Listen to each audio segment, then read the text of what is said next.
Assalamualaikum warahmatullahi wabarakatuh. Rekan-rekan sekalian, saya akan menjelaskan tentang teori politik modern yang dalam kesempatan kali ini ada dua teori, yaitu black box model dan light bulb model. Dua teori ini adalah teori yang penting dalam kita memahami ilmu politik di kehidupan kontemporer, karena kedua teori ini termasuk teori-teori awal yang berusaha untuk menyajikan bagaimana kehidupan politik kontemporer disampaikan atau dimodelkan dalam sebuah skema yang sistematis. Nah, yang pertama adalah model black box yang disampaikan oleh David Easton pada tahun 1953. Ini sebuah model yang lama, namun memiliki kelebihan karena ini salah satu model awal yang berusaha menjabarkan politik dengan lebih sistematis. Ya, menurut David Easton, dalam politik itu adalah aktivitas pemerintah dalam mengambil kebijakan. Ya. Nah, spesifik sekali ya, jadi politik itu adalah aktivitas pemerintah dalam mengambil kebijakan, dan kemudian di sana kita ada input berupa tuntutan dari masyarakat, dan tuntutan dari masyarakat itu kemudian masuk ke dalam kotak hitam tempat pemerintah mengambil kebijakan, untuk kemudian pemerintah menghasilkan keputusan atau kebijakan tertentu. Nah, dalam black box model yang disampaikan oleh David Easton ini, bagaimana pemerintah mengambil kebijakan itu ada di dalam kotak hitam. Anda tentu sudah mengenal kotak hitam pesawat terbang ya. Nah, kotak hitam pesawat terbang itu kan misterius, kita nggak bisa tahu apa isinya. Maka kemudian analogi yang sama dipakai Easton untuk menjelaskan tentang bahwa pemerintah itu bekerja dengan cara yang misterius. Kita sebagai masyarakat umum tidak bisa tahu day-to-day activities, ya, keseharian, tahapan-tahapan pemerintah sampai kemudian mengambil kebijakan. Yang bisa kita lakukan adalah mengeluarkan demand. Nah, baru kemudian kalau demand ini sudah direspon pemerintah dengan kebijakan, kita bisa merespon dengan dua hal. Yang pertama adalah support, memberikan dukungan kepada kebijakan tersebut, atau kemudian kita membuat demand baru, gitu ya. Demand baru ini ya bisa jadi ketidaksepakatan kita pada pemerintah. Nah, di sini kita bisa melihat bahwa model black box ini model yang sebenarnya tidak menjelaskan bagaimana politik bekerja, karena model ini memasukkan politik, yaitu upaya pemerintah untuk mengambil kebijakan ke dalam sebuah kotak hitam yang misterius. Seperti itu ya. Tapi kembali lagi, ini adalah model awal yang berusaha untuk menjelaskan politik dengan cara yang lebih sistematis. Jadi ada pembelajaran di sana. Nah, model yang lebih penting adalah model-model yang kemudian dikembangkan setelah David Easton mengembangkan modelnya. Salah satu model yang penting adalah model light bulb atau bola lampu yang dikeluarkan oleh Gabriel Almond. Kenapa sih kok model ini disebut light bulb? Ya karena kalau Anda melihat ini kan bentuknya seperti lampu itu ya, lampu yang ke bawah, yang di atas ini fittingnya yang masuk untuk kemudian Anda putar itu. Nah, karena model ini disebut sebagai mirip bola lampu, maka kemudian disebut sebagai model bola lampu. Di sini kemudian ada yang nanti saya panah merah, itu adalah proses-proses yang terjadi, yang kotak-kotak itu. Proses-proses yang terjadi. Oke, ada berapa? 1, 2, 3, 4, 5, 6, 7 proses. Nah, kemudian yang saya panah hijau itu adalah aktor-aktornya. Ada 1, 2, 3, 4, 5, dan 6 aktor. Ya, jadi ada 7 tahapan, 1, 2, 3, 4, 5, 6, 7, dan 6 aktor dalam model ini. Nah, kita akan bahas satu persatu secara singkat, karena untuk penjelasan panjangnya sudah saya sampaikan di kelas. Gitu ya. Yang pertama, ya, ada sesuatu yang oleh Gabriel Almond disebut sebagai lingkungan eksternal. Lingkungan eksternal itu lingkungan yang terjadi atau kejadian yang terjadi di luar kewenangan negara. Seperti contohnya misalnya perubahan fisik, ada gempa, ada tsunami, gunung meletus, dan sebagainya. Atau perubahan sosial, misalnya ada krisis moneter, pandemi, dan sebagainya yang kemudian mengubah kondisi masyarakat, ya. Atau ada gejolak ekonomi. Nah, atau yang lain-lainnya ya. Masalah-masalah lain yang mungkin terjadi. Nah, kondisi eksternal ini akan kemudian mempengaruhi masyarakat. Sehingga kemudian masyarakat punya input. Input itu adalah ucapan-ucapan non-formal ya atau informal. Ucapan-ucapan yang dikeluarkan misalnya di kafe, di warung lesehan, di salon, di kantin, di pasar, di masjid, di tempat-tempat umum, tapi tidak berwujud dalam sebuah ucapan atau masukan formal. Misalnya nih, yang sekarang sedang mungkin jadi pembicaraan adalah terkait tewasnya 100 lebih supporter Arema ya, kejadian itu. Nah, itu kemudian menjadi input. Anda membicarakan itu di kantin, Anda membicarakan itu mungkin ketika lagi hangout di kafe, mungkin bapak-bapak yang ronda kemudian ngobrol tentang itu, orang-orang pergi ke pasar membicarakan itu. Nah, input itu kemudian sifatnya kembali lagi informal dan ada di ruang publik. Jadi kalau Anda nulis diary, itu bukan input. Ya. Nah, input ini kemudian diubah menjadi sebuah interest. Ya. Interest itu sifatnya formal. Nah, dari input tadi tentang, wah gimana sih kok supporter bola sampai meninggal sedemikian banyak. Misalnya. Nah, di sana kemudian muncul interest bagaimana perlu ada SOP pengamanan pertandingan bola yang lebih baik. Nah, interest itu disuarakan mungkin oleh PSSI, mungkin oleh keluarga korban, mungkin oleh siapa. Gitu. Nah, interest ini ya sifatnya formal, jadi resmi, terarah, dan tujuannya memang mengubah kebijakan. Nah, interest ini kemudian input diubah menjadi interest itu oleh aktor nomor 1 ya. Pelakunya adalah aktor nomor 1 yaitu interest group atau kelompok kepentingan. Interest group itu bisa ormas, bisa organisasi profesi, bisa perkumpulan, bisa apapun. Itu kemudian disampaikan menjadi interest ya.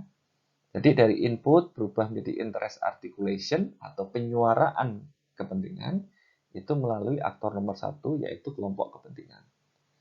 Nah, interest yang dikemukakan banyak orang kan pasti lebih dari satu gitu ya. Ada yang misalnya dalam kasus sepak bola ini ada interest yang kemudian bilang bahwa hentikan pertandingan bola selama 5 tahun misalnya. Atau jatuhi sanksi pada klub yang supporternya rusuh atau kemudian usut tuntas kenapa kok penyelenggaraannya tidak di sore hari tapi di malam gitu. Apakah karena jam tayang atau bagaimana gitu. Kata usut tuntas ada over capacity dari 30.000 menjadi 47.000 penonton misalnya seperti itu. Nah, hal-hal itu tentu uh, bisa jadi bertolak belakang, berbeda, gitu. Sehingga kemudian perlu interest-interest yang banyak itu diagregasi. Agregasi itu dikumpulkan dan dibuat daftar prioritasnya. Mana yang paling penting? Nah, yang penting nanti akan menjadi kebijakan. Ini dilakukan oleh aktor nomor 2, yaitu partai politik. Ya. Jadi, interest articulation, suara-suara yang ada di masyarakat, interest-interest yang ada di masyarakat, diubah menjadi daftar daftar ide, daftar gagasan yang kemudian oleh partai politik disusun menjadi prioritas dan dikampanyekan. Sehingga partai A kemudian mungkin akan mengkampanyekan tentang penurunan pajak misalnya. Karena melihat bahwa pajak ini bertentangan dengan kepentingan pengusaha. Pengusaha semakin tinggi pajaknya, semakin sedikit keuntungannya. Semakin rendah pajaknya, semakin tinggi keuntungannya. Nah, sehingga kemudian partai A mengkampanyekan turunkan pajak, hilangkan pajak. Partai B kemudian melihat bahwa oh, masalah pajak ini penting untuk pemasukan negara. Karena negara butuh uang untuk kesehatan gratis, untuk pendidikan gratis, layanan-layanan kemasyarakatan lain. Sehingga Partai B kemudian fokus kepada bagaimana negara menyelenggarakan pendidikan gratis, akses kesehatan gratis bagi seluruh rakyat. Meskipun kemudian konsekuensinya adalah pajak tetap atau bahkan naik. Nah, kan ada dua kepentingan yang berbeda, pajaknya turun atau sekolah dan kesehatan gratis tapi pajak naik. Nah, ini kemudian diadopsi, diagregate, dikumpulkan dan diprioritaskan, kemudian dikampanyekan oleh aktor nomor 2 yaitu partai politik.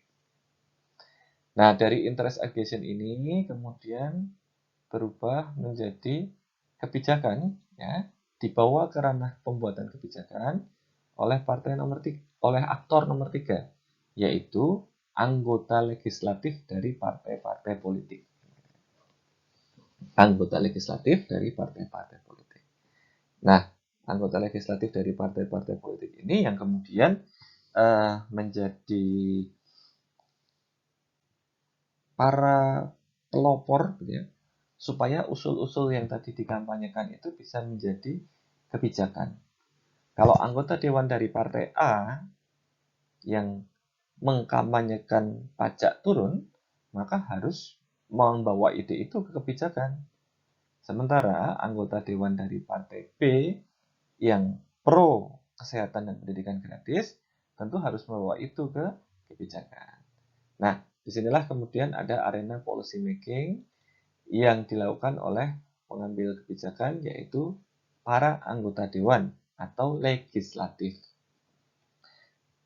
Ya, nah selain legislatif bisa jadi kemudian eksekutif, aktor nomor 4 juga terlibat dalam proses pembuatan kebijakan.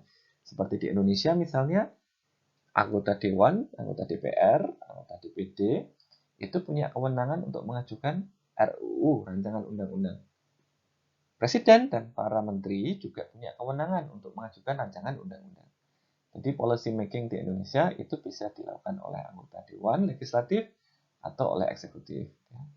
Nah, ketika kemudian kebijakan sudah diketok palu, maka kemudian akan diimplementasikan. Nah, proses implementasi ini dilakukan oleh eksekutif. Ya. Proses implementasi yang dilakukan oleh eksekutif ini kemudian akan diawasi. Ada education, ada proses penilaian, pengawasan, monitoring, evaluasi oleh aktor nomor 5 yaitu yudikatif kita. Apakah kebijakan ini bertentangan dengan Pancasila, Undang-Undang Dasar negara kita? Nah, itu penilaian yang dilakukan oleh Mahkamah Konstitusi. Atau apakah penerapan kebijakan ini sesuai dengan kebijakan yang dibuat? Kebijakannya apa sih? Membuat jembatan menghubungkan Jawa, Sumatera misalnya. Lah ini kok jembatannya menghubungkan Jawa ke Kepulauan Seribu, berarti kan nggak sesuai. Atau kemudian kebijakannya itu menghubungkan ke Jawa Sumatera dengan biaya 5 miliar. Nah, ini kok ternyata menghubungkan Jawa Sumatera biayanya cuma 3 miliar, yang 2 miliar dikorupsi, berarti nggak sesuai. Seperti itu ya, jadi ada proses policy adjudication atau proses penilaian kepentingan yang terjadi dan kemudian menjadi bagian dari lembaga yudikatif. Oke, jadi kalau input ke interest articulation tadi oleh lembaga kepentingan, interest group, ya, kelompok-kelompok kepentingan, dari interest articulation dipilah, diprioritaskan menjadi bahan kampanye itu oleh partai politik. Dari bahan kampanye yang sudah jadi priority list tadi, diperjuangkan ke dalam proses pengambilan kebijakan oleh anggota dewan legislatif dari partai politik. Ya. Kebijakan kemudian diimplementasikan oleh anggota eksekutif. Nah, implementasi diawasi oleh anggota yudikatif. Nah, lalu nomor 6 siapa? Nomor 6 ini adalah media yang mengawasi mulai dari input semuanya sampai ke proses adjudikasi dan kemudian menjadikannya berita. Output informasi yang bisa kita tangkap. Ya, output informasi yang bisa kita tangkap. Nah, output informasi yang bisa kita tangkap inilah yang kemudian akan mempengaruhi input berikutnya. Nah, tugas media adalah mewartakan kejadian-kejadian mulai dari input sampai kepada interest articulation, interest aggregation-nya, pada policy making, kemudian implementasi oleh eksekutif, penilaian oleh yudikatif, itu semua diwartakan sehingga menjadi output. Output ini yang kemudian akan menjadi dasar bagi input sebelumnya. Nah, yang kemudian ada di tengah, political socialization, political recruitment, dan political communication itu adalah 3 fungsi. Ya, jadi aktor politik kita kan ada 6 nih. Ya, tahap-tahap politik kita ada 7. Nah, dalam setiap upayanya, aktor nomor 1, apa tadi aktor nomor 1? Betul, kelompok kepentingan. Ya, ketika kelompok kepentingan mengubah input jadi interest, itu dia melakukan minimal 1 dari 3 fungsi ini. Ya. Apakah dia melakukan sosialisasi politik, rekrutmen politik, atau komunikasi politik? Dia minimal melakukan 1. Bisa 2, bisa 3-tiganya. Ya. Nah, apa itu sosialisasi politik? Sosialisasi politik itu adalah ketika aktor politik bisa nomor 1, 2, sampai nomor 6 itu melakukan proses penyampaian informasi kepada masyarakat umum. Itu namanya sosialisasi politik. Oke. Apa itu rekrutmen politik? Rekrutmen politik itu terjadi ketika aktor-aktor politik membuka kesempatan pada masyarakat untuk bergabung. Dan yang ketiga, komunikasi politik itu ketika antar aktor berkomunikasi. Bisa aktor di dalam kelompok yang sama, misalnya interest group ada 5, kemudian saling komunikasi, bisa. Atau kemudian aktor dari lintas kelompok, misalnya interest group ketemu dengan partai politik. Itu termasuk dalam komunikasi politik. Oke ya, jadi kalau sosialisasi politik itu seperti apa? Misalnya ada kelompok ibu-ibu pecinta telur yang mengeluhkan harga telur kok makin naik. Nah, kemudian mereka melakukan proses sosialisasi politik, membuat baliho, iklan, dan sebagainya, bahwa turunkan harga telur. Telur murah, rakyat sehat. Nah, misalnya seperti itu atau apalah. Gitu. Itu namanya proses sosialisasi politik. Parpol juga bisa melakukan hal yang sama. Gitu ya. Kalau Anda di Jogja itu misalnya Anda bisa melihat ada baliho-baliho yang dipasang oleh PKS untuk memprotes kenaikan harga BBM. Itu bagian dari sosialisasi politik. Begitu. Semua aktor politik di sini bisa melakukan proses sosialisasi politik. Ya. Kemudian ada proses rekrutmen politik. Ya, misalnya aktor nomor 6 nih media menyampaikan berita tentang bencana alam, kemudian membuka dompet kemanusiaan. Silahkan para pembaca untuk memberikan sumbangan. Nah, itu namanya rekrutmen politik karena mengajak masyarakat untuk melakukan sesuatu, membuka tempat untuk keterlibatan masyarakat. Ya. Pemerintah membuka rekrutmen PNS itu termasuk rekrutmen politik. Kemudian yang terakhir adalah komunikasi politik. Misalnya tadi partai ibu-ibu pecinta telur, ya, kemudian ketemu dengan sebuah partai politik di DPR yang ada di Indonesia, ya berarti aktor nomor 1, interest group, ketemu dengan aktor nomor 2, parpol.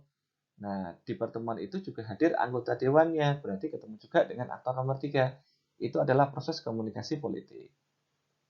Atau bisa saja terjadi gitu ya, partai semangka misalnya, itu pengen kebijakan A, sementara partai durian pengen kebijakan B. Nah, itu kan berarti ketika ada komunikasi antara partai semangka dan partai durian, itu di dalam kelompok 2 ini, itu juga termasuk dalam komunikasi politik. Begitu ya rekan-rekan sekalian, ini untuk mengingatkan Anda semua. Nah, tugas kelompoknya adalah nanti kelompok 1, 7, 13 dan seterusnya, itu mengerjakan bagaimana input berubah menjadi interest. Ya, ini bagaimana input berubah menjadi interest. Anda pilih satu aktor politik yang cocok dengan kriteria kelompok 1, yaitu kelompok kepentingan. Kemudian Anda pilih apa sih yang mereka bahas, input apa yang kemudian mereka ubah jadi interest. Ya, itu kelompok 1, 7, 13, dan seterusnya. Kelompok 2, 8, 14, dan seterusnya, itu memilih satu partai politik, kemudian cari interest apa yang kemudian mereka ubah menjadi materi kampanye. Gitu ya. Yang ke kelompok 3, 9, 15, dan seterusnya, itu kemudian memilih anggota dewan, bisa satu orang, bisa sekelompok orang anggota dewan, dari Indonesia boleh, dari luar Indonesia juga boleh, untuk kemudian menyampaikan apa upaya mereka dalam membuat kebijakan tertentu.